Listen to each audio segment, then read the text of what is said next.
Hey guys, welcome to the video. In this video, I'm going to be speaking about mental blocks and what causes mental blocks and how you can move past them. So I was talking to someone recently, and this person is building a business right now. And what they saw was they started to slow down with what they were doing in their business. And when I was talking to them, they were saying, subconsciously, I think in the future, when I get this business up and running, as soon as I launch it, I'm going to have all of these, because it's a new business, I'm going to have these complaints and issues that I'm going to have to deal with. Whereas right now, while I'm building this business, I'm actually enjoying the process. And so what I've noticed is my productivity has started to slow down because I'm getting closer to the date where I'm launching this business. And in my mind, I think there's going to be, people complaining. What if it doesn't work out the way I want it to?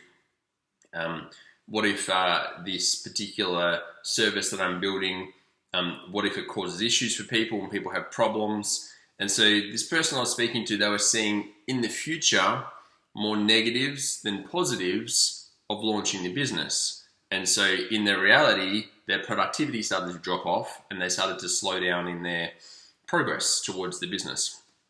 And so what happened was I spoke to this person and I said to them, well, anytime that you perceive in the future, you're projecting in front of you that you're going to have more negatives more than positives, more issues than solutions in your business, you're going to stop yourself from progressing. And so if you want to open up the business and move forward, what you need to do is you need to see those things in the future, you need to see the problem, and you need to see equally the solution. And so what we did with this guy is we said, okay, let's say that in the future when you launch the business, it's a new business, and so let's say that you run into some snags and you've got some customer complaints. What can you do to minimize the customer complaints, or what is the benefit to you of having these customer complaints? And what he started to see was, well, every time he gets a complaint, he's going to get feedback about how he can improve the service that he's offering. And he can probably outsource answering complaints to somebody else. And we kept going until he saw the benefits of the thing in the future. He saw negative about positive. And eventually we got to a point where his mental block released, because he saw that in the future with his business, if he had complaints going on and things didn't work out the way that the customer wanted to, he could have somebody to handle it, so he didn't have to be in there stressing around it. He could get the feedback sent to him, so he's got every day people giving him feedback on his business so he can make changes and he can progress it. As soon as he realized the issue that he perceived in the future, as soon as he saw the problem and the solution equally, he no longer had a block around that, and he was now making progress with his business. And the same thing is true in any kind of area of your life. This can happen with relationships. Let's say you're in a relationship and you're intimate with this person and you're wanting to get close to them and you're wanting to reveal certain things about yourself that you might be judging, but you think, oh, I really want to tell them this thing, but if I do, then they might criticize me and that'll be painful. And so you'll block yourself and you'll keep it in, you'll hold it to yourself. If you went in and you realized, okay, if they did criticize you, what would be the benefit to that? Because as long as you're perceiving criticism to be bad without good, you're going to have a block on that and you're going to stop yourself from expressing yourself and getting closer to this person. So if you ask the question of, okay, if I'm seeing negative about positive, if I tell this person about how I feel and they reject me, how does that serve me? How does that benefit me? You can clear that mental block, because when you see that when I open up to someone, that there's going to be just as many benefits to me and drawbacks. If they reject me, or it gives me feedback that this isn't the person for me, or it gives me feedback that maybe this person isn't mature as I thought they were. As soon as you see both sides, you clear the block and you can open up to the person. I was working with somebody, an athlete once, and this person was a pole vaulter. And the pole vaulter, she was moving progressively up to higher and higher poles. And what happened at a certain level was she got injured, and then she tried it again and she got injured again.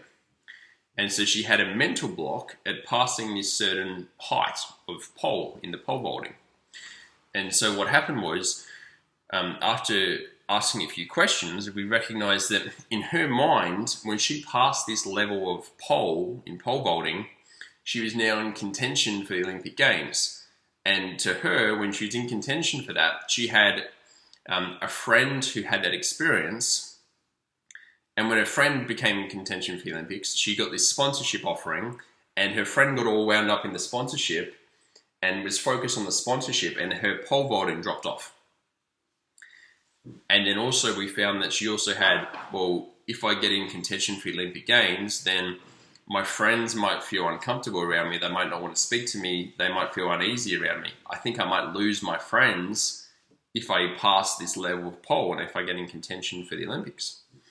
And so then we had to go and find, okay, if you lost those particular friends, how does that serve you? Because as long as there's a negative about a positive of losing the friends, you're probably not going to want to pass the pole because it's a perception of loss in your mind. So when that girl went and found, okay, if I lost those friends, then the other side of that is, well, maybe those friends weren't, they're not wanting to grow and I'm wanting to grow. And so the benefit is I won't be held back by them, and I'll find new friends who are more aligned with what I'm doing and I can grow with them. As soon as she saw both sides of the friends, as soon as she saw both sides of the sponsorship opportunities, now there was no mental block around passing that pole. And the next time I saw her, she sent me a message, she said, hey, I got a personal best today. So mental blocks, they can occur in all different areas in your life, in sports, relationship, business, whatever it is. But what's going on is you're only aware of half the picture. You're seeing the negative about the positive. You're wanting to avoid that situation from happening. But the reality is you can never get a negative out of positive because they both come together. You always get a positive and a negative equally.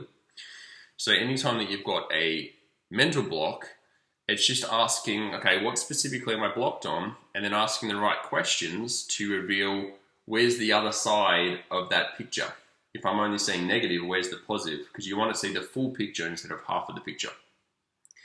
And when you do, you're no longer blocked and you can move on, and there's no longer any mental block there. So I hope you guys got value out of this video, and I'll see you on the next one.